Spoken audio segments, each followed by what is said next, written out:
Hello, it's very nice to see you again. Welcome to my YouTube channel, Live by Design with Grace Kariuki. If you have not subscribed, please hit the subscribe button so that you can know whenever I put out a new video. It has been a pleasure walking this journey with you. And today I want to start a new discussion on the inner child. One of the things that I find as I work with individuals, families, marriages, is that a lot of us have unresolved inner child issues, things that happened to us when we were young children that affected our growth. It affected how we became and the kind of person we want to be. So we find that we struggle quite a bit with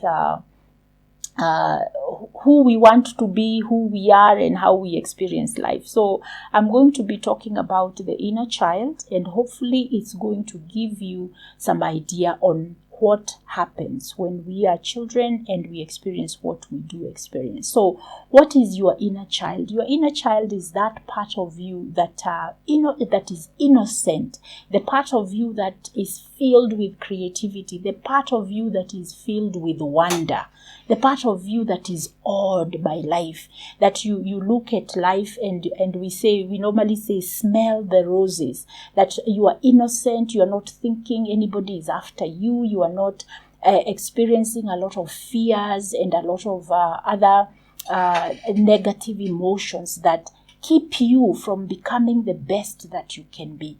That is your inner child, that innocent person who has not yet been adulterated by what is happening in life. And so we are going to talk about that during this month, so that we can get in touch with that and maybe even answer some of the questions you may have about why you repeat behaviors that you are not happy about.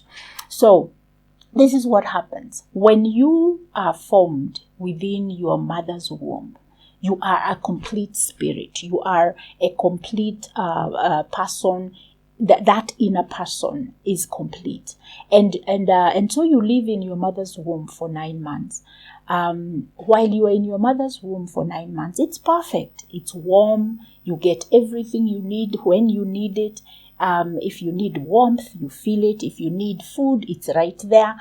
It is perfect in that environment. And then after 9 months, you get born.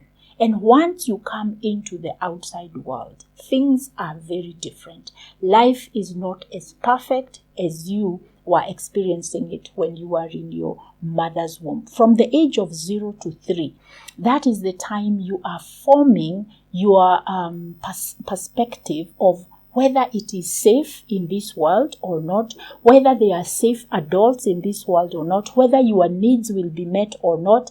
And normally what happens is that when you are between the ages of 0 to 3, how your caregivers attend to your needs, that is going to affect the way you develop now, the way your inner child, that innocent person within you, that creative, that person who is filled with wonder, the wonder of life, the feeling that life is beautiful and life is fun, that is affected by the way that you experience the people who take care of you during those early years.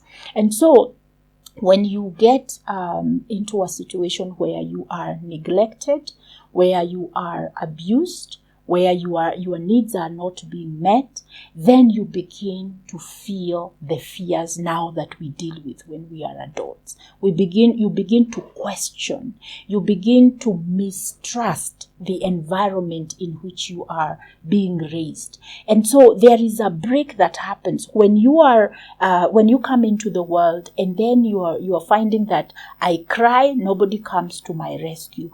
I need to be lifted up, nobody comes to my rescue. I need to be held and comforted, nobody comes to my rescue. We all know the myths that we have, that if you hold the baby every time they cry, you hold them, that they will become entitled, or they are not going to be independent, all those things that we are told. But the truth of the matter is, the way a child expresses their discomfort, their needs, is through crying, that's the language they have during those first years of their life. And so when that child is lifted, when that child is given what they need, attention is given to them when they cry out, that child emotionally will grow knowing that this world is safe. So when we are not providing those early connectivity needs with our children, what they begin to develop within their psyche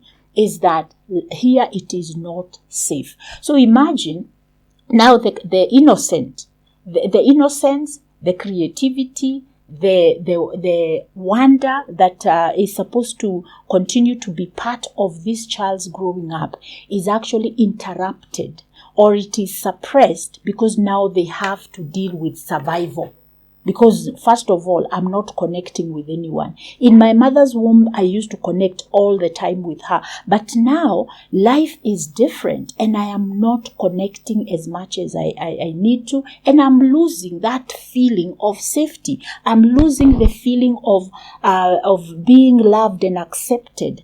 I'm losing the feeling of that I am a good person, because every time I don't get my need met, or any time there is an abuse of some sort that I experience as a child, I question the safety and I question my worth, because I am thinking that because they are not giving me what I need, that means they don't care. That means they don't love me. Eventually, I begin to ask myself, is there something wrong with me? And so it's important to know that once now the real life, you begin to experience real life as a child, there is a break. And the break is between the innocent inner child and the reality that this child who is growing is experiencing.